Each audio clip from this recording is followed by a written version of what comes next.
नमस्कार, आप देख रहे हैं एनबीसी हिंदी का खास कार्यक्रम रूबरू।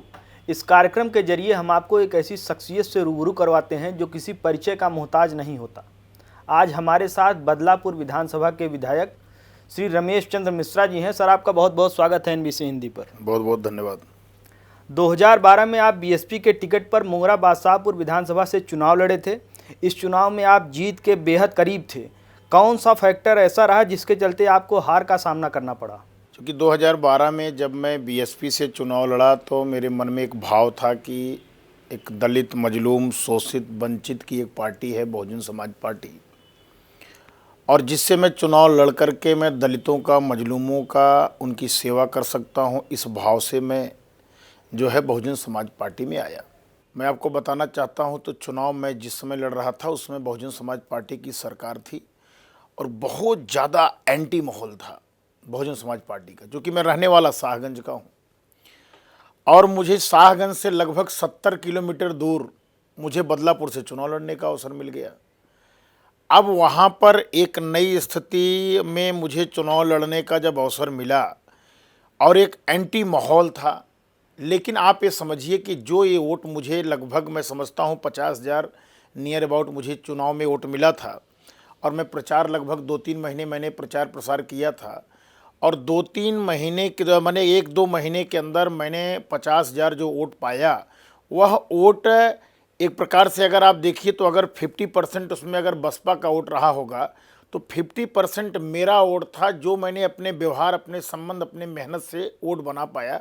2012 के बाद आपने बीएसपी के बजाय बीजेपी को चुना। बीएसपी का दामन आपने छोड़ दिया। ऐसा क्या कुछ रहा कि बीएसपी से आपकी ऐसी कौन सी नाराज़गी रही कि आप बीएसपी को दरकिनार कर दिए? उसमें जहाँ तक मैं समझता हूँ कि मोदी जी का पूरे देश की राजनीति में उनका पदार्पण हो गया था, और चूँकि मैं मोदी जी से बहुत ज़्यादा मैं प्रेरित था, मोदी जी मेरे आइडियल थे जी। और जब वो सेंट्रल गवर्नमेंट, सेंट्रल की राजनीति में वो आ गए तो मैं मोदी जी की प्रेरणा से मैं भारतीय जनता पार्टी की मैंने सदस्यता ग्रहण किया, और उसके बाद से लेके आज तक मैं भारतीय जनता पार्टी में हूँ। उसका सबसे बड़ा जो कारण है वो मोदी जी की विचारधारा है। 2017 में आप बीजेपी के टिकट पर चुनाव लड़े और विधानसभा पहुंचे। आपने मुंगरा बादशाह, इससे पहले आपने मुंगरा बादशाहपुर से चुनाव लड़ा था, फिर उसके बाद मुंगरा बादशाहपुर की जनता को आपने छोड़ दिया और बदलापुर की जनता का आपने साथ लिया। ऐसा क्या रहा? इसके पीछे की वजह क्या रही कि आपको ये समझ में आ रहा था कि अब हमारे साथ में मुंगरा बादशाहपुर के लोग इस तरह से नहीं हैं जितने अच्छे से बदलापुर के लोग हमारे टच में हैं? नहीं, देखिए ऐसी बात नहीं है मयंक जी। है क्या, जब मैं 2012 का चुनाव लड़ा था तब भी मैंने अपनी जो मेरी गृह विधानसभा है, जहां मेरी पत्नी ब्लॉक प्रमुख भी रही हैं, सुइथा कला ब्लॉक है और शाहगंज विधानसभा है, मैं तब भी शाहगंज से ही टिकट मांग रहा था 2012 में। और जब 2017 का चुनाव आया, जब मैं भारतीय जनता पार्टी का सदस्यता मैंने ग्रहण किया, तो मैं उस टाइम पर भी मैं टिकट मांग रहा था शाहगंज से ही। लेकिन ऐसी कुछ स्थिति बनी, ऐसी कुछ परिस्थिति बनी कि वहाँ भारतीय समाज पार्टी का जो है वहाँ प्रत्याशी जो है वहाँ चयन हो गया, और हमारी जो है सहयोगी दल थी उसमें भाजपा, तो और ओम प्रकाश राजभर जी का एकदम जिद था कि नहीं, मैं शाहगंज सीट पर हमारा ही प्रत्याशी लड़ेगा, और जिसकी वजह से मुझे लास्ट टाइम पर पार्टी के नेतृत्व से यह कहा गया कि आप जो है शाहगंज से चुनाव नहीं लड़ सकते, आप जो है कोई दूसरी सीट बताइए आप कहाँ लड़ सकते हैं।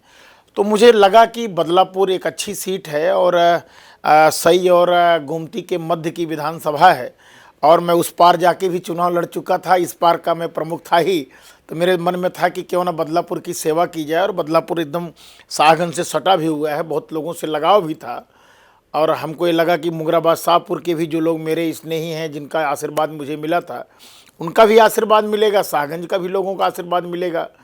और ऐसा नहीं कि मुंगरा बादशाहपुर के लोगों को मैंने छोड़ दिया।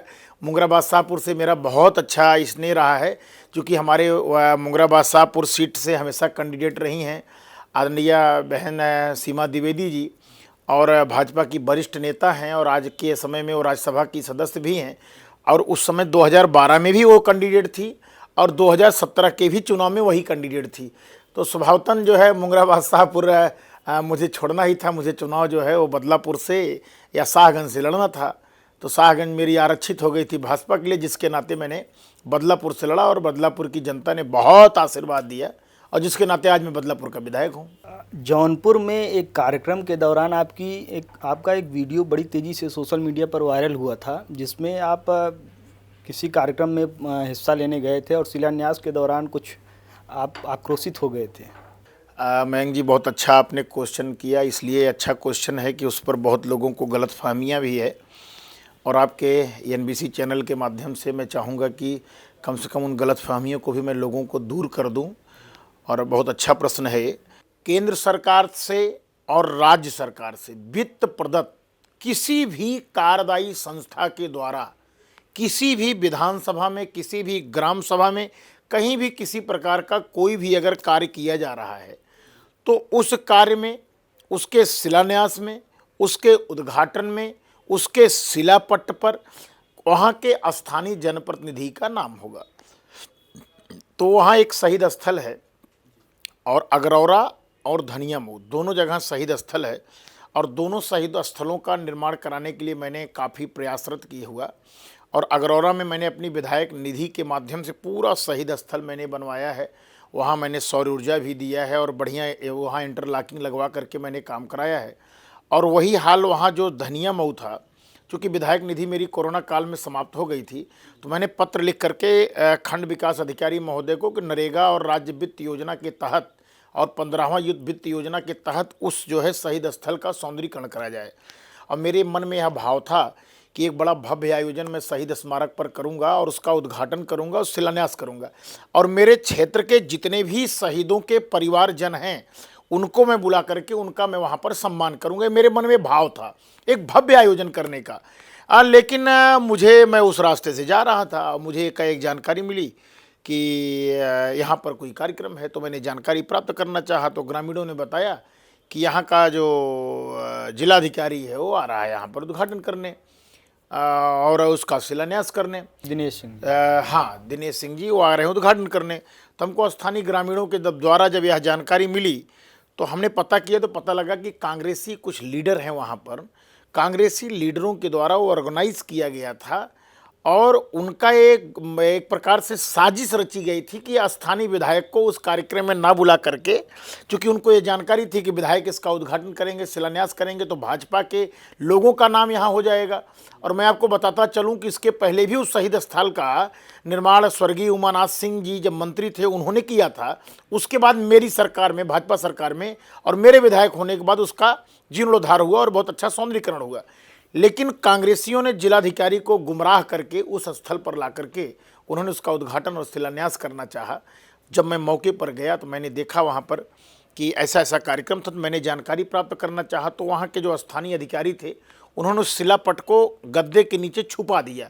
जब मुझे आता देखा उन लोगों ने, तो मैं तो वहाँ पर कुछ नहीं और कहा, मैंने कहा कि भाई शिलापट कहाँ है, मैं शिलापट में नाम देखना चाहता हूँ कि है किसका नाम, मेरा नाम है कि नहीं।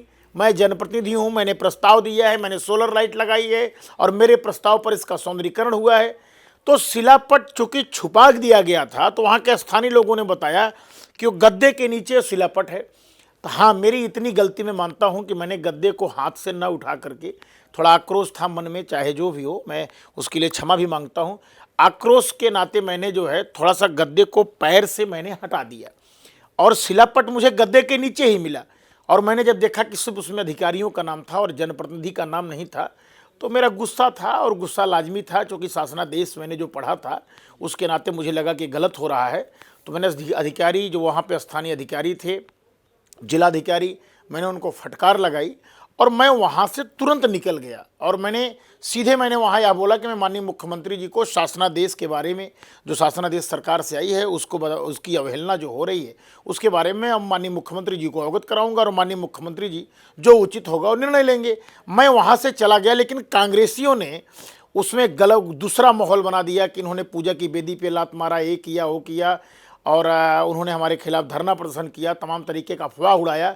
लेकिन जनता सब समझती है, और बाद में जब कोई वो फोटो नहीं उपलब्ध करा पाए पूजा की बेदी तोड़ते हुए या किसी प्रकार की पूजा स्थल का अवहेलना करते हुए या कोई भी असंस्कारिक कार्य उन्होंने जब नहीं शो कर पाए, तो लास्ट में वो डाउन मार गए। और मैं समझता हूँ आज जनता मेरे साथ है और जनता ने इस चीज़ की तारीफ किया कि भाई स्थानीय विधायक को उस कार्यक्रम में रहना चाहिए था और शिलान्यास उद्घाटन जो भी हो क्षेत्र में वहाँ विधायक को रहना चाहिए और जिलाधिकारी ने वहाँ गलत किया और कांग्रेसियों ने वहाँ गलत किया और पूरी जनता मेरी इस बात की वाहवाही की। और बाद में माननीय मुख्यमंत्री जी से भी मिल करके मैंने जब अवगत कराया तो उन्होंने भी जो है उस पर अधिकारी को फटकार लगाई और फटकार के साथ साथ उनका स्थानांतरण भी बाद में कर दिया।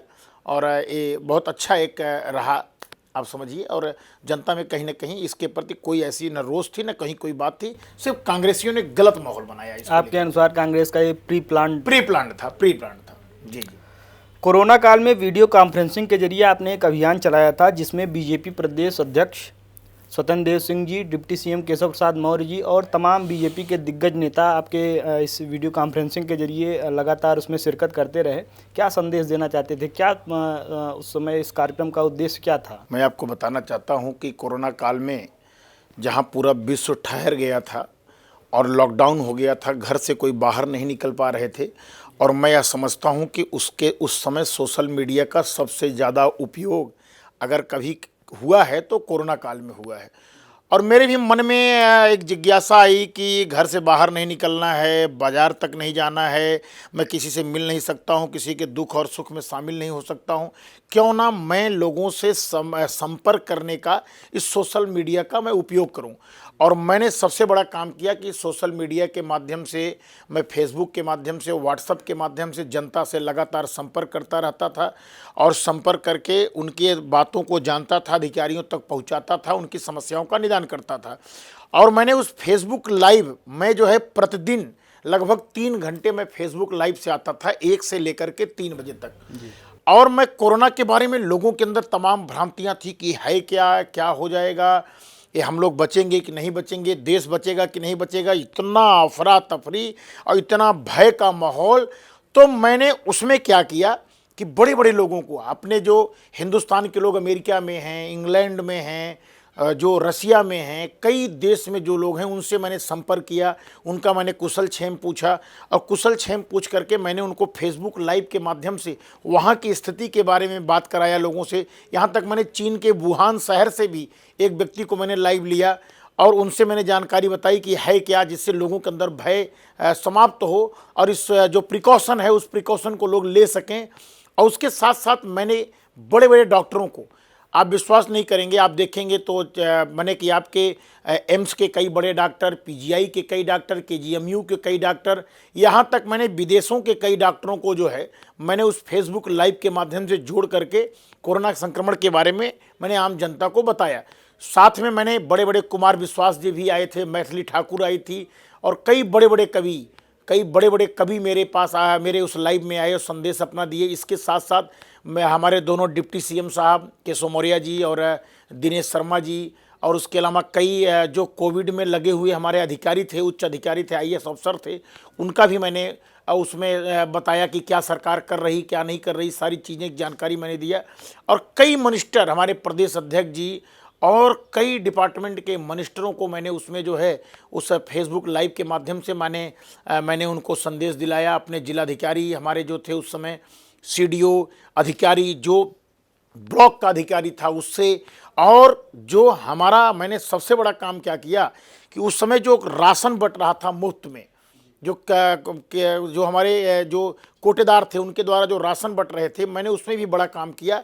मैं लाइव के माध्यम से मैं एक लड़के को भेजता था, हमारा पार्टी का, भारतीय जनता पार्टी का कार्यकर्ता वहाँ जाता था, लाइव के माध्यम से वो पूरा जो प्रक्रिया रहती थी बंटने की कि सोशल डिस्टेंसिंग है कि नहीं, लोग मास्क लगाए हैं कि नहीं, उसको मैं लोगों को जो है पूरा लाइव से मैं सर्च करता था और लोगों से पूछता था और डायरेक्ट उसी लाइन पर एसडीएम को लेता था, कोटेदार को लेता था, सप्लाई इंस्पेक्टर को लेता था, कभी कभी जिलाधिकारी को मैं लेता था कि जहां भी राशन कम बट रहा है, जहां घटतौली हो रही, किसी प्रकार की समस्या है, उससे जनता को मैं निजात दिलाता था। जहां कोई प्रॉब्लम आती थी राशन बंटने में, उसको मैं ठीक कराता था। जहां कोई कोविड का पेशेंट निकल गया, डॉक्टर को संपर्क करके उस गांव में भेजना, कैंप लगवाना, वहां पर सबकी जांच करवाना।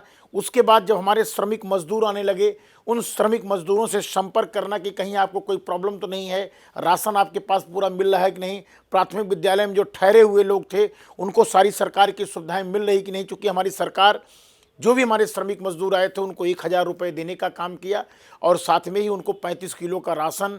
जब आप सोच सकते हो कि सरकार ने कितनी चिंता किया कि चना, बिस्कुट, सरसों का तेल, मसाला और दाल, चावल से लेकर के आलू और सोया बड़ी तक हमारी सरकार ने दिया।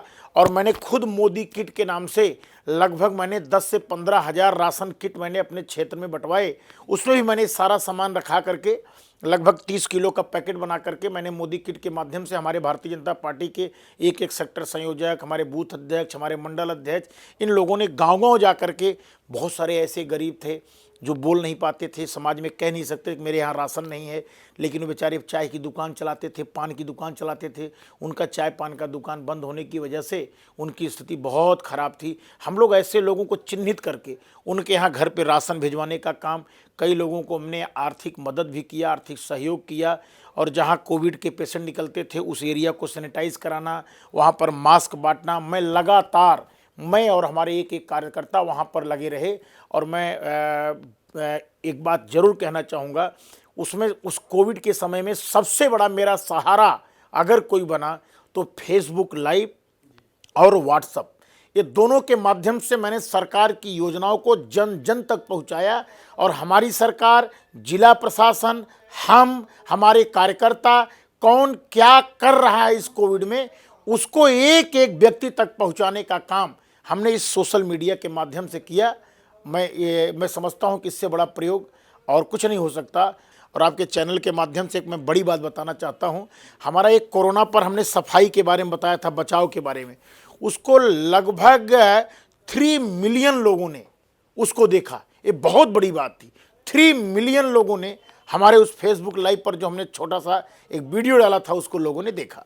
कोरोना काल में आपने एक अस्पताल में छापेमारी की थी और कमीशन खोरों को रंगे हाथ दबोचा था। वहां ऐसा क्या चल रहा था कि आपको औचक निरीक्षण के लिए निकलना पड़ा? कोरोना काल में चूंकि प्राइवेट हॉस्पिटल सब बंद थे, तो एक हॉस्पिटल बनारस में था जहां मुझे जानकारी मिली कि सरकारी हॉस्पिटलों के माध्यम से इलाज में कुछ बहाना मारा जा रहा है और उनको जो है एक प्राइवेट, बनारस के एक प्राइवेट हॉस्पिटल में भेजा जा रहा है। तो हमको 4-5 लोगों ने बताया कि इस तरीके से सरकारी हॉस्पिटल में प्राइवेट एम्बुलेंस रहती है, उसके द्वारा पेशेंट जाते हैं। तो मैंने रात में लगभग 11:30 बजे मैंने उस अपने सरकारी अस्पताल में, जो शहर का हॉस्पिटल है, सदर हॉस्पिटल, मैंने उसमें छापा मारा। और जब मैं छापा मारा तो मैंने बड़ी संख्या में वहाँ पर प्राइवेट एम्बुलेंस देखा। तो मैंने प्राइवेट एम्बुलेंस के बारे में जानकारी प्राप्त किया कि है क्या, यहाँ क्या हो रहा है। तब मुझे वहाँ पर कुछ लोगों के द्वारा एक खेल पता लगा कि प्राइवेट एम्बुलेंस वाले सेटिंग करके प्राइवेट हॉस्पिटल में यहाँ के पेशेंटों को भेजते हैं और लंबी वसूली का काम करते हैं। तो जब मुझे ये जानकारी मिली तो मैंने डॉक्टर से पूछा। डॉक्टर ने फिलहाल अनभिज्ञता जाहिर करी, लेकिन मैं इसमें पीछे लग गया कि है क्या, ये मैं पूरा मामला बिना जाने मैं छोड़ूंगा नहीं इन सबको। क्योंकि एक गरीब के साथ अगर खिलवाड़ हो रहा हो तो एक जनप्रतिनिधि का ये सोच होना चाहिए कि उस गरीब को न्याय मिले और उस गरीब को सही इलाज मिले। यानी कि सरकार जहां एक तरफ सारे काम कर रही है, मुफ्त में लोगों को इलाज दे रही है, कोविड के जितने पेशेंट थे हर जगह कोविड का अस्पताल बनाया गया, हमने कई अस्पतालों को हाईटेक किया, आधुनिक संयंत्र उसमें हमने लगाए, आधुनिक यंत्र हमने उसमें लगाए। और ऐसी स्थिति के बाद हमने फ्री इलाज से लेकर के फ्री भोजन तक की व्यवस्था करी। और अगर वहाँ पर कोई मिले कि इस तरीके का कोई लापरवाही हो रहा है तो एक जनप्रतिनिधि का जो दायित्व होता है वो मैंने किया। मैंने इसकी बात माननीय मुख्यमंत्री जी को दिया और कई चैनलों के माध्यम से यह मामला बड़ा हाईलाइट भी हुआ। और उस अस्पताल की ऊपर से टीम गठित हुई, ऊपर से टीम गठित होकर के उसकी जांच भी हुई। और मैं आपको बताना चाहता हूँ कि जो इसमें संलिप्त थे हमारे सरकारी कर्मचारी, उन सरकारी कर्मचारियों का, जिसमें से मैं समझता हूं 2 लोगों को सस्पेंड किया गया, 1 लोगों के ऊपर कारण बताओ नोटिस जारी की गई और सब के ऊपर अभी जांच चल रही। उस अस्पताल को भी जो है ब्लैक लिस्टेड की कार्रवाई चल रही, उस अस्पताल को भी बंद भी कर दिया गया। बाद में शायद उसने अपना जो भी दिया होगा, जो भी हुआ होगा। लेकिन ये है कि हमने एक बड़ा रैकेट हमने जनता के बीच में ओपन किया कि इस तरीके का खेल हो रहा है। और मैं यह समझता हूं उसके बाद भय का माहौल हो गया। जितने भी ऐसे प्राइवेट हॉस्पिटल थे वो जो है भयभीत हो गए। उन्होंने या जो नंबरदसी का काम कर रहे थे उसको उन्होंने बंद किया। और सरकारी हॉस्पिटल में इस कार्रवाई के बाद जो भय व्याप्त हुआ, उसके नाते गरीबों को इलाज मिलने लगा और बहुत बदलाव आया। हमारी सरकार की योजनाओं का गरीब जो है लाभ पाने लगे। इसका सबसे बड़ा लाभ यह हुआ। आप एक कार्यक्रम आयोजित करते हैं बदलापुर महोत्सव। जी। बड़ा शानदार कार्यक्रम होता है, सुनने में आया। आगे भी इस तरह के कार्यक्रम बदलापुर में आयोजित किए जाएंगे? देखिए, बदलापुर महोत्सव के पीछे मेरा जो उद्देश्य है, मैं पहले उद्देश्य आपको अपना बता दूं। बदलापुर महोत्सव के पीछे मेरा सबसे बड़ा उद्देश्य यह था, जब मैं विधायक बना तो मैंने सोचा कि बदलापुर में बहुत सारी ऐसी प्रतिभाएं हैं जो बदलापुर से पढ़ के लिख करके वहाँ के सरकारी विद्यालय से, वहाँ के प्राइवेट विद्यालय से, और आज जो है देश में, विश्व में कई जगह नाम रोशन कर रही हैं। कई ऐसे खिलाड़ी हैं जिन्होंने ताइक्वांडो में गोल्ड मेडल हासिल किया है, जिन्होंने वॉलीबॉल में गोल्ड मेडल हासिल किया है। कई ऐसे शिक्षक हैं जो राज्यपाल से पुरस्कृत हुए हैं, राष्ट्रपति से पुरस्कृत हुए हैं। कई एसडीएम बने हैं, कई आईएएस और आईपीएस बने हैं। कई शिक्षा में बहुत नाम रोशन किए हैं। कई डॉक्टर हैं जिनका नाम, उन्होंने हमारे बदलापुर का नाम रोशन किया है। लेकिन ऐसी विभूतियों को कोई जानता नहीं है। हमने कहा कि ये आइडियल लोग बनाए इनको, कम से कम हमारे बदलापुर विधानसभा के गांव के लोग ये समझ सकें कि अरे हमारे यहाँ भी ऐसी सी विभूतियाँ हैं जिन्होंने इतना नाम रोशन किया है। हमने उस उद्देश्य के पीछे कि कम से कम बदलापुर एक मैं महोत्सव कराऊं और उस महोत्सव के बहाने ऐसे विभूतियों को मैं सम्मानित करूं, अच्छे किसानों को, अच्छे कर्मचारियों को, अच्छे समाज सेवियों को, अच्छे कृषक को, अच्छे जो हमारे अधिकारी हैं उनको। ये मेरा उद्देश्य था। उसके तहत मैंने एक बदलापुर महोत्सव की रचना करी और उसमें मैंने केंद्र सरकार और राज्य सरकार के जितने भी हमारे कार्यक्रम चल रहे हैं या जितने भी डिपार्टमेंट हैं, उन सारे डिपार्टमेंट का हमने एक स्टॉल लगवाया। स्टॉल के माध्यम से सबको वहाँ पर सारी योजनाओं की जानकारी मिली। जिनको आवास नहीं, वहाँ ऑनलाइन फार्म भी भर सकते हैं। किसी को बिजली बिल भरना है तो वहाँ बिजली बिल भरवा सकता है। किसी के पास कनेक्शन नहीं तो वहाँ कनेक्शन के लिए एप्लीकेशन डाल सकता है। किसी के पास आयुष्मान भारत कार्ड, जो हमारी सरकार 5 लाख गरीबों को इलाज के लिए दे रही है, आयुष्मान कार्ड नहीं है तो वहाँ आयुष्मान कार्ड करवा सकता है। मेडिकल चेकअप की व्यवस्था, कि मेडिकल चेकअप के माध्यम से आप पूरे शरीर की अपनी जांच कराएं। कम से कम 1 दर्जन विभिन्न विभागों के स्पेशलिस्ट हम डॉक्टर बुलाते हैं। उन डॉक्टरों के माध्यम से उनको जो है दवाई और उनकी जांच की जाती है। कृषि विभाग के जितने संयंत्र हैं जिस पर सब्सिडी हमारी सरकार दे रही, सेंट्रल गवर्नमेंट और स्टेट गवर्नमेंट, उन सब्सिडी के बारे में जानकारी। इसके अलावा जो खाद्य, बीज और ऐसी जो हमारी कायाकल्प योजना के तहत हम विद्यालयों को कायाकल्प कर रहे हैं, उनकी पूरी जानकारी। जो शौचालय बना रहे हैं उनकी जानकारी, जो आवास दे रहे हैं उनकी जानकारी, ऐसी लेकर के जितनी भी हमारी सेंट्रल गवर्नमेंट और स्टेट गवर्नमेंट की योजनाएं हैं, उन सारी योजनाओं की जानकारी के मैं दिन में ऐसे स्टॉल लगवाता था। दिन में सबको जानकारी मिलती थी। किसान आते थे, लोग आते थे, भीड़ होती थी, सरकारी योजनाओं की लोग जानकारी कर लेते थे और उच्च अधिकारियों के माध्यम से वहाँ उच्च अधिकारी भी रहते थे। और शाम के समय मैं जो है संध्या में मैं हमारे देश के बड़े बड़े कलाकार, जो बड़े बड़े कवि हैं और बड़े बड़े संगीतकार, बड़े बड़े गीतकार, संतोष आनंद जी का आपने नाम सुना होगा, इस समय बहुत ज़्यादा हाईलाइट हैं। संतोष आनंद जी मेरे महोत्सव में आए हैं। हरिओम पंवार जी मेरे महोत्सव में आए हैं। मेरे महोत्सव में बड़े बड़े कलाकार और विभिन्न प्रदेशों की जो वहाँ की कल्चरल कार्यक्रम है उसको मैं बुलाता हूँ। जैसे झारखंड का छाऊ नृत्य और आपका मध्य प्रदेश का लठमार होली होती है, उसको मैंने बुलाया। आपका जो है अपने मथुरा की होली, वृंदावन की होली, अपने बुंदेलखंड का नृत्य मैंने बुलाया, राजस्थान का मैंने नृत्य बुलाया। और यहाँ तक उड़ीसा के जो कलाकार जो कथक नृत्य करते हैं, उड़ीसा के कलाकारों को मैंने बुलाया। यानी कि देश और प्रदेश की जो लोक संस्कृति है, लोक कलाएं हैं, जिनको लोग भूल गए हैं, मैं अपने महोत्सव के माध्यम से ऐसी लोक कलाओं को बदलापुर के लोगों को दिखाया और बड़े बड़े कलाकारों को मैंने बुलाया।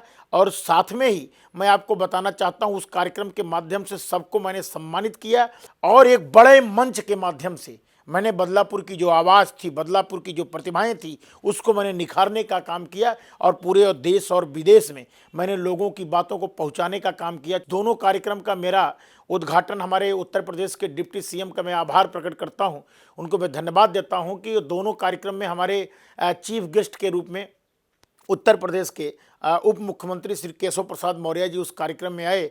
और मैं बताऊं कि उसमें एक साथ लगभग 25,000 लोगों ने, अब की बार जो 2000 हमारा 20 का कार्यक्रम 19 का कार्यक्रम हुआ था, उसमें पराली न जलाने के लिए 25,000 लोगों ने शपथ लिया कि हम पराली नहीं जलाएंगे, प्लास्टिक का प्रयोग नहीं करेंगे, प्लास्टिक का प्रयोग बंद करेंगे, कूड़ा करकट नहीं करेंगे, घर के अगल बगल साफ सफाई करेंगे, ऐसा लोगों ने वहाँ पर शपथ लिया और बेटियों को पढ़ाएंगे।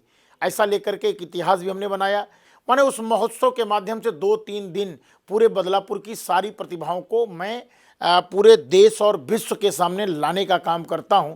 और चूंकि अब की बार भी मेरा महोत्सव कराना था, नवंबर के समय मेरा महोत्सव होता है, चूँकि ऐसी स्थिति हो गई कोविड के नाते, कोविड के चक्कर में मैंने अब की बार मेरा महोत्सव नहीं हो पाया, लेकिन मैं जल्द महोत्सव कराऊंगा और उसमें आपको आमंत्रित करूंगा। और आप भी उस महोत्सव को जब देखेंगे तो उसके पीछे मेरा जो थीम है, जो मेरा स्वप्न है, जनता को अपने बदलापुर के एक एक लोगों का सम्मान करना, एक एक लोगों की प्रतिभाओं को दिखाना और सरकारी योजनाओं को जानकारी दिलाना, आपको भी बड़ी प्रसन्नता होगी और मैं जल्द ही कराने वाला हूँ। आपको जरूर मैं आमंत्रित करूँगा। किसानों के आंदोलन को 100 दिन से ज़्यादा हो गए हैं। आपको नहीं लगता कि आंदोलन बड़ा लंबा चल रहा है? सरकार को इस पर कोई सकारात्मक कदम उठाना चाहिए जिससे लोगों की समस्या खत्म हो जाए। मयंक जी, आपने बहुत अच्छा क्वेश्चन किया और जहाँ तक मैं जानता हूँ कि आप भी हमारे जनपद जौनपुर के ही रहने वाले हैं और हम लोग के लिए गौरव की बात है कि आप जौनपुर से दिल्ली में आपने इतनी ख्याति प्राप्त करी है।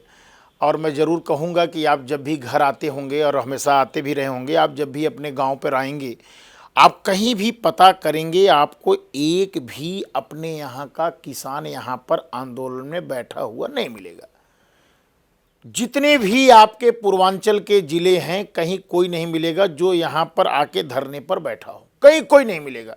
वहाँ का किसान अपने, जो हमारी मोदी जी का सपना है, किसानों का आय दोगुना हो, किसानों की आय दोगुना करने में सारा किसान लगा हुआ है, अपनी खेती में वो जुटा हुआ है। ये सिर्फ कांग्रेस द्वारा, विपक्षी पार्टियों के द्वारा, टीएमसी के द्वारा, समाजवादी पार्टी के द्वारा ये रचित ये आंदोलन है। इनके पैसे पर ऐसे जो किसान अपने आप को नेता बताते हैं, वो फर्जी टाइप के लोग जो किसान है नहीं, ऐसे लोगों को प्रतिदिन के हिसाब से, मैं तो यहाँ तक जानता हूँ कि यहाँ पे जो किसान के नेता बन रहे हैं वो प्रतिदिन का 1 लाख रुपए लेते हैं। एक दिन धरने पे बैठने के लिए 1 लाख रुपए लेते हैं। 500 रुपए से 1 लाख रुपए तक किसान आंदोलन में बैठने वाले पैसा ले रहे हैं। उनका फिक्स है, प्रतिदिन का उनके अकाउंट में जाता है। अरे आप किसान आंदोलन कर रहे हो, किसान आंदोलन कर रहे हो आप, और आपका जो है गन्ना आपका भाई जो है चीनी मिल पे लेके जा रहा है, आपकी खेती वहाँ पर सारी हो रही है। और कुछ जो बेचारे कमज़ोर किसान हैं, जो बड़े किसान हैं, जो नेता बन रहे हैं, उनकी सारी खेती बाड़ी चल रही है। और छोटों किसानों को उन लोगों ने बहका के, बरला के, फुसला करके वो आज यहाँ पर ला के उनको आंदोलन बैठाए हैं। उनकी बेचारी की खेती चौपट, 500 रुपये के चक्कर में उनकी खेती चौपट। और जो हमारा अन्न का ग्रोथ होना चाहिए, हमारा देश कृषि प्रधान देश है, हमारा प्रदेश भी कृषि में बहुत अग्रणी भूमिका अदा कर रहा है। हमारी सरकार सिंचाई पे नित काम कर रही है, किसानों की आय को दुगनी करने की काम कर रही है। ऐसे किसानों को 500 रुपये में 500 रुपये दे करके यहाँ ला करके आंदोलन करवाना, उनकी खेत में उपज न करवाना। आप सोचो उस 500 रुपये में वो खेत ठाठी जब रह जाएगी तो आपका अन्न भी कम होगा। ऐसे लोग सिर्फ पैसे पर बिकने वाले लोग हैं और ये सिर्फ देश का ये अन्नदाता नहीं हो सकते। किसान को अन्नदाता कहा जाता है। ये सब पैसे पर अपने आप की जमीर अपनी बेच दिए हैं। ये किसान कदाप नहीं है। जो सही किसान है वो किसान आंदोलन नहीं कर रहा, वो किसान खेती कर रहा है, वो गांव में खेती कर रहा है, वो अपना पानी चला के खेत की पटैया कर रहा है, वो खाद और बीज की व्यवस्था कर रहा है। किसान सम्मान निधि के माध्यम से जो मोदी जी 6,000 उस किसान को दे रहे हैं, वो गरीब किसान उस 6,000 रुपए से राशन की, बीज की, पानी की और खेत की जुताई की व्यवस्था कर रहा है। वो 6,000 में खेती कर रहा है। और ये जो लोग यहां पर लाख लाख रुपए लेकर के धरने बैठे हैं, ये किसान नहीं है, ये देश के दुश्मन है, ये अन्नदाता नहीं है, ये अन्नदाता हो ही नहीं सकते। ये देश के दुश्मन सिर्फ दुश्मन है। गणतंत्र दिवस के दिन बड़ा उपद्रव हुआ, आप देखे होंगे लाल किला पर बड़ा उपद्रव हुआ। और उसके बाद जो है एक बार ऐसा लगा कि इनका आंदोलन पूरी तरह से टूटता हुआ नजर आ रहा है। फिर उसके बाद किसान नेता राकेश टिकैत के आंसुओं ने मोती का काम किया और आंदोलन फिर से अपने रंग पर आ गया और अब लगातार ये अपना जो है विस्तार पकड़ता जा रहा है। तो क्या कहना चाहेंगे, राकेश टिकैत के आंसू घड़ियाली थे या उसमें कुछ उनकी भावना छिपी? देखिए, मैं किसी का नाम नहीं लूँगा, लेकिन मैं आपको बताना चाहता हूँ कि मैंने पहले भी कहा, अब भी कह रहा हूँ कि पूरा का पूरा ये षड्यंत्र है जो हिंदुस्तान के खिलाफ जो देश रहते हैं और जो आतंकवादी हैं, चाहे वो खालिस्तानी हो चाहे वो पाकिस्तानी हो, ये सारे लोग मिल करके हमारे देश में बिखराव करना चाहते हैं। हमारे अन्नदाताओं को गुमराह करके अन्न पैदा यहाँ पे न हो उसकी व्यवस्था करना चाहते हैं। ऐसे लोग सिर्फ देश को गुमराह कर रहे हैं। मैं आपको बताना चाहता हूँ पूरी विदेशी फंडिंग है, पूरी विदेश से पैसा आ रही है। और आपने देखा जो झंडा फहराने हमारे देश के झंडे का जिन्होंने अपमान किया वो सारे खालिस्तानी थे। जो रोडों पर तलवार बांध रहे थे वो भी खालिस्तानी थे, वो हमारे हिंदुस्तान के किसान नहीं थे।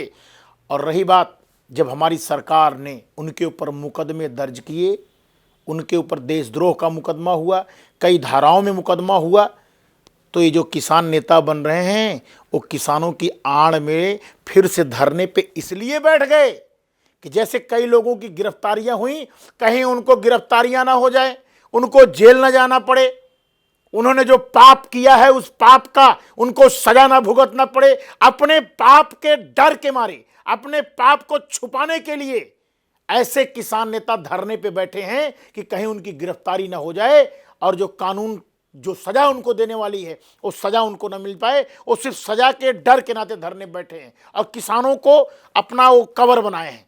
किसानों का सिर्फ किसानों की आड़ लेकर के अपने आप को बचाने का काम कर रहे हैं, लेकिन बचेंगे नहीं। कानून सबसे ऊपर है। अब कानून अपना काम करती है, देखिएगा आज नहीं कल कानून अपना काम करेगी। एक मैसेज बड़ा सोशल मीडिया पर तेज़ी से वायरल हो रहा है, आप भी देखे होंगे शायद, कि ऐसी चर्चा होती है कि आज कल के समय में अगर मोदी जी के अगेंस्ट कोई बोलता है, जैसा आपने बताया कि देशद्रोह वाली जो बात है, तो मोदी जी के विरोध में जो भी जाता है तो उसको जो है देशद्रोही करार दिया जाता है। तो क्या कहना चाहेंगे, ये भ्रांतियां फैलाई जा रही हैं कि ऐसी मयंक जी कहीं कोई ऐसी बात नहीं। कई जगहों पर हमने देखा कि जो भी मोदी के विरोध में आते हैं, पेट्रोल डीजल की कीमतों की बात हो जाए, गैस सिलेंडर की बात हो जाए, मोदी जी किसी एक पार्टी के प्रधानमंत्री नहीं हैं, इस देश के प्रधानमंत्री हैं। लेकिन उनके ऊपर कुछ तुच्छ नेता, कुछ तुच्छ नेताओं के कहने पर कुछ लोग मोदी जी जैसे व्यक्तित्व को, जिनको पूरा विश्व मानता है, जिनका नेतृत्व पूरा विश्व जान गया, जिनके नेतृत्व में हमारा हिंदुस्तान विश्व गुरु बनने जा रहा है, आज हम कोविड की वैक्सीन पूरे विश्व को, कई देशों को सप्लाई कर रहे हैं। ऐसे लोगों को जलन हो रही है और कुछ तुच्छ लोगों की मानसिकता जो खराब है, ऐसे लोगों से अनर्गल प्रलाप करवाते हैं, अनर्गल बयान खुद देते हैं और दिलवाते हैं। और मैं आपको बताऊं, मैं विधायक हूं, मुझे कोई गाली अगर देगा, कोई भी गाली मुझे दे, तो मैं कदापि उसके खिलाफ कार्रवाई नहीं कराऊंगा। मैं नहीं चाहूंगा कि वह व्यक्ति हाईलाइट हो, नंबर एक बात। नंबर दो बात, मैं कदापि अपने प्रोटोकॉल का एहसास उस व्यक्ति को नहीं कराऊंगा। हम सोचेंगे चलो ठीक है, गाली दे दिया, अगर मैं उससे उलझूंगा झूठे मूठ के मेरी ही बदनामी होगी या उसका नाम होगा, मैं कदापि नहीं उलझूंगा। लेकिन अगर उसने सोशल मीडिया पे मुझे गाली दिया है और वो पुलिस को जानकारी मिल गई, कहीं से पुलिस को पता लग गया, तो पुलिस स्वतः कार्रवाई करती है, क्योंकि मेरा प्रोटोकॉल चीफ सेक्रेटरी से बड़ा है।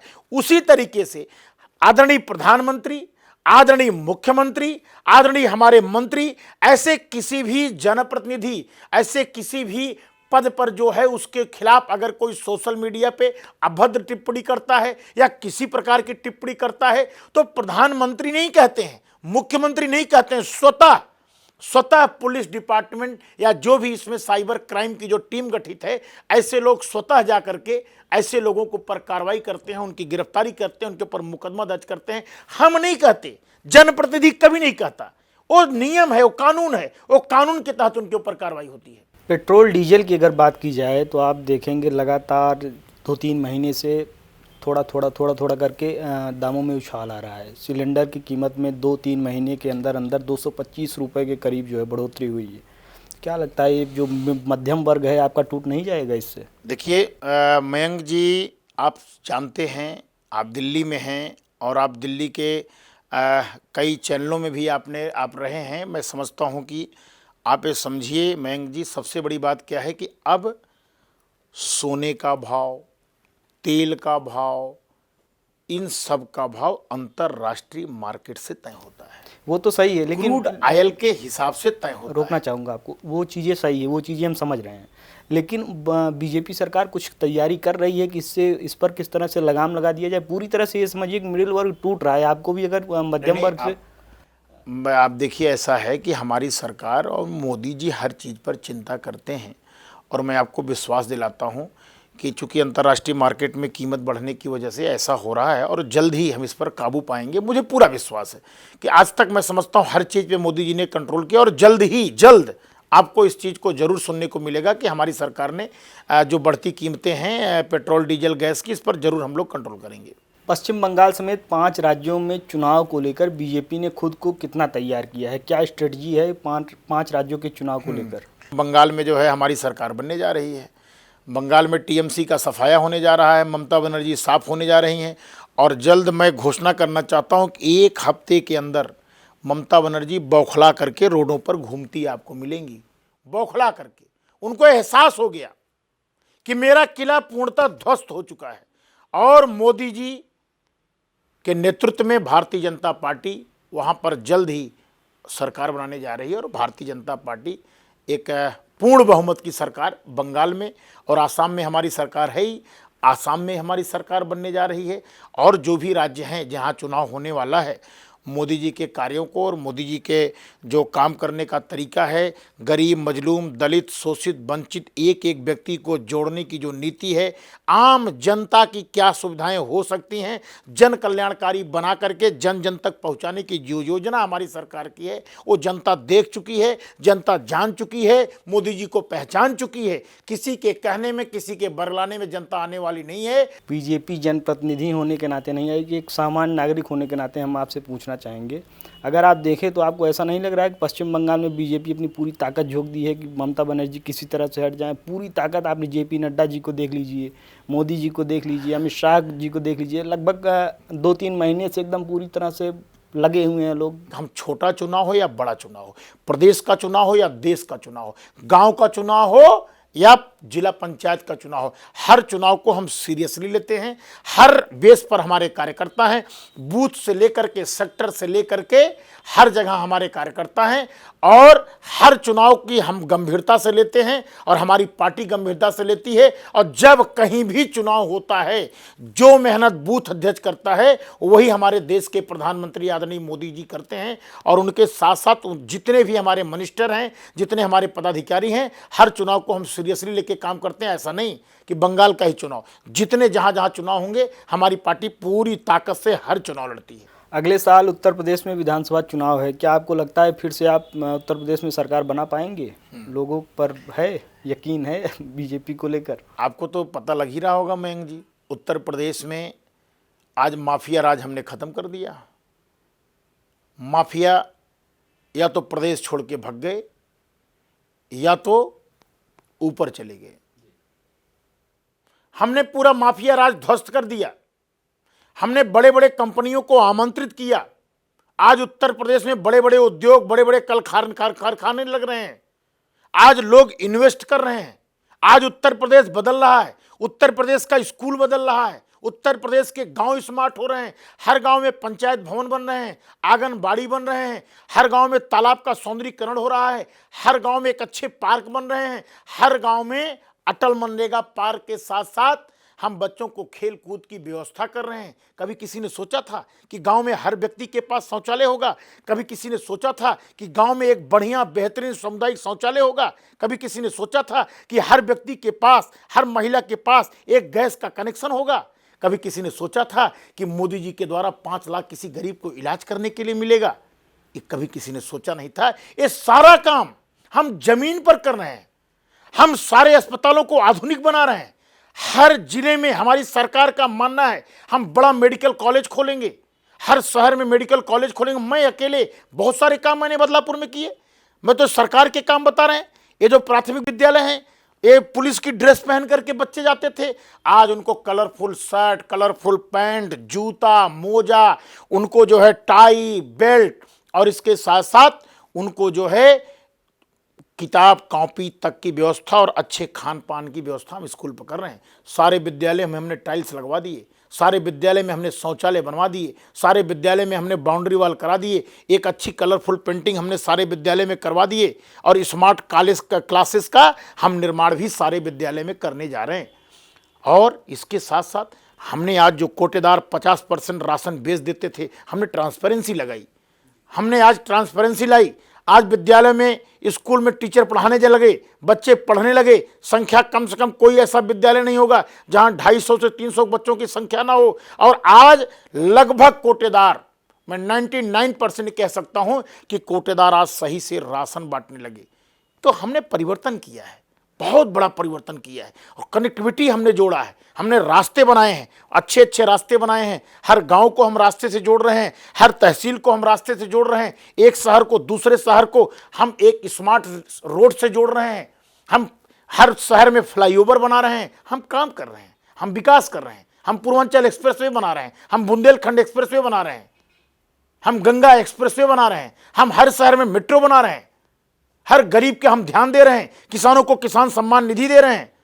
हम गरीबों के लिए काम कर रहे हैं। मुझे पूरा विश्वास है कि उत्तर प्रदेश की एक एक जन भारतीय जनता पार्टी के साथ है। और 2022 में हम पुनः 350 के पार हमारी सरकार ला करके फिर से हम सरकार बनाने जा रहे हैं योगी जी के नेतृत्व में। बदलापुर विधानसभा की बात करें, ये तो प्रदेश और देश की बात हो गई। बदलापुर विधानसभा की बात करें तो 4 साल का कार्यकाल करीब करीब आपका पूरा होने जा रहा है। 4 साल में आपने जनता के लिए क्या कुछ किया, एक मोटी मोटी उपलब्धियां गिनाइएगा।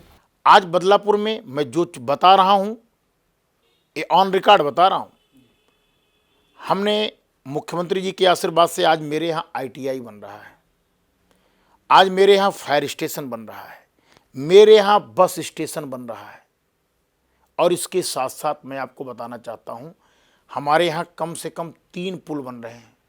चकरियावा घाट एक ऐसा गांव था, 40 गांव के लोगों का जाने का रास्ता था, पूरा का पूरा रास्ता ब्लॉक था। लोग घूम के आते थे 20 किलोमीटर पे। लेकिन मैं केशव मौर्य जी, हमारे जो डिप्टी CM, उनको धन्यवाद देता हूं कि उनके आशीर्वाद से आज वहां चकरियावा घाट बन रहा है, आज नौरंगाबाद में पुल बन रहा है, आज ढेमा में पुल बन रहा है। आज हमारे यहाँ पंप कैनाल जो नदी से पानी को लिफ्ट करके उन नहरों के माध्यम से गांव में सप्लाई करती थी, कम से कम सैकड़ों गांव उससे पानी पाते थे। और किसानों की आय का जो दुगना करने का स्वप्न जो है उसको हम पूरा कर रहे हैं।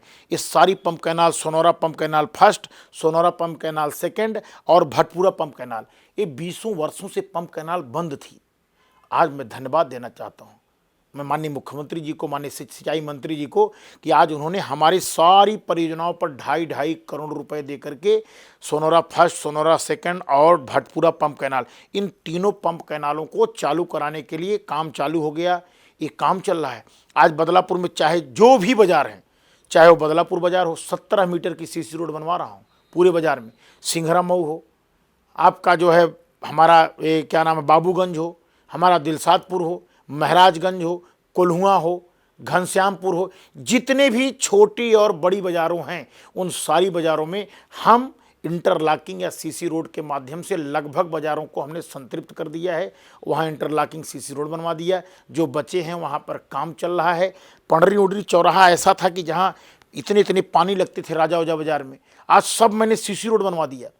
ये हमारा AG रोड टूट गया था, पूरी AG रोड हमने बनवा दिया, काम चल रहा है अभी। बदलापुर पूरा सोच लो, अच्छा CC रोड 17 मीटर, माने वहां पर आप एक जहाज की लैंडिंग करा सकते हो, आप एक चार्टर्ड प्लेन की लैंडिंग हो सकती है हमारे बदलापुर बाजार में। और इसके साथ साथ केंद्रीय विद्यालय हमारा मेंदीपुर गांव है, हम लोग प्रयासरत हैं कि केंद्रीय विद्यालय मेंदीपुर में आ जाए। और एक गांव है बछुआर सिंघरा मऊ में, जहां पर हमारा पूरा प्रयास चल रहा है अमूल के प्लांट के लिए, एक मिनी उद्योग के लिए।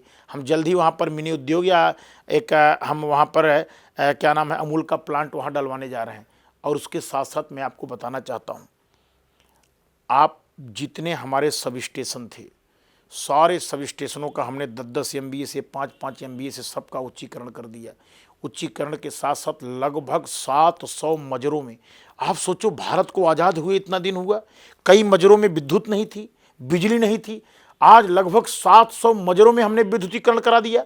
कई ऐसे गांव थे जहां ढिबरी जैसा बल्ब जलता था, बेचारों के यहाँ क्षमता आवश्यकता है 100 किलोवाट के ट्रांसफार्मर का, वहाँ 63 किलोवाट का ट्रांसफार्मर लगा है।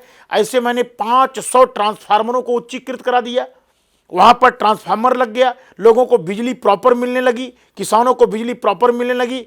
इसके साथ साथ मैं आपको बताऊं, लगभग 6.5 करोड़ रुपए मुझे माननीय मुख्यमंत्री जी के आशीर्वाद से मिला, जिससे मैं गरीबों के इलाज में खर्च कर रहा हूँ। गरीबों के इलाज में 6.5 करोड़ रुपया, ये बहुत बड़ी बात है।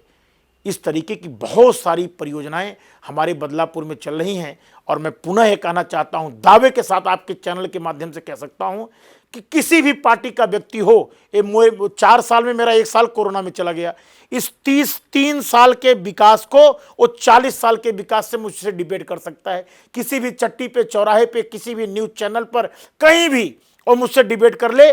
40 बनाम 3 साल में मैंने 40 साल के बराबर बहुत सारी कार्य ऐसे हैं जो मैं हर चीज़ नहीं व्यक्त कर सकता, लेकिन मैंने बहुत सारे काम किए। मैं इतना ही कहना चाहता हूँ, 40 साल बनाम 3 साल। आप अगला चुनाव कहाँ से लड़ना चाहेंगे? बदलापुर, जहाँ से आप स्थानीय विधायक हैं, या मुंगरा बादशाहपुर, जहाँ से आप जीत के बहुत करीब थे, या अपने पैतृक आवास शाहगंज से, कहाँ से लड़ना चाहेंगे? देखिए, ऐसा है मयंक जी, आपने जो ये क्वेश्चन किया है बड़ा कठिन क्वेश्चन है, लेकिन मेरे लिए बड़ा सरल है। इसलिए सरल है कि देखिए, शाहगंज मेरा मातृभूमि है, वो मेरा घर है, हमेशा स्नेह रहेगा और शाहगंज के लिए जो भी कर पाऊंगा मैं करता रहूंगा। और मुगरा साहब बादशाहपुर मेरी शुरुआती कर्मभूमि रही है और वहाँ के लोगों का स्नेह और प्यार मुझे बहुत मिला है और मिलता रहेगा, ये मुझे पूरा विश्वास है। लेकिन मैं बड़ा स्पष्ट कहना चाहता हूँ, ये कन्फ्यूजन लोग क्रिएट कर रहे हैं, वैसा लोग कह रहे हैं, लेकिन मैं बड़े दावे के साथ कहना चाहता हूँ कि मैंने काम किया है बदलापुर में। आज मैंने फ्लाईओवर श्री कृष्णा नगर में 45 करोड़ का फ्लाईओवर मैंने पास कराया। अभी मैंने 2 चीज़ भूल गया, आपके सुजानगंज को जोड़ने वाला जो बदलापुर का बोझनाथ घाट और कारोबीर घाट, सई नदी पर मैं वहाँ पुल बनवा रहा हूँ, 2 बड़े बड़े पुल बनवा रहा हूँ, फ्लाईओवर बनवा रहा हूँ श्री कृष्णा नगर पे। अगर मैंने इतना काम किया, ITI fire station, bus station, 2-2, 3-3, 4-4 पुल, फ्लाईओवर, अगर मैं इतना काम कर रहा हूँ तो आप ये सोचो कि मैं अपने विकास के नाम पर, न जातिवाद, मैं सिर्फ विकासवाद के नाम पर बदलापुर से पुनः चुनाव लड़ना चाहता हूं और चाहता हूं कि बदलापुर की जनता मेरे विकास के नाम पर मुझे वोट दे और मैं बदलापुर की इसी तरीके से सेवा करता रहूं। NBC हिंदी को अपना कीमती समय देने के लिए बहुत बहुत धन्यवाद। बहुत बहुत धन्यवाद। नमस्कार आपके चैनल को और आप सबको नमस्कार, धन्यवाद। तो ये थे हमारे साथ बदलापुर विधानसभा से विधायक रमेश चंद्र मिश्र जी, जिन्होंने अपने 4 साल के कामकाज के बारे में जिक्र किया, जिन्होंने बहुत सारी चीज़ें शेयर की जो जनता बदलापुर के लोग जानना चाहते हैं। अगले हफ्ते हम आपको फिर एक ऐसी ही शख्सियत से रूबरू कराएंगे जो किसी परिचय का मोहताज नहीं होगा, जो क्षेत्र के लिए, समाज के लिए प्रतिबद्ध होगा।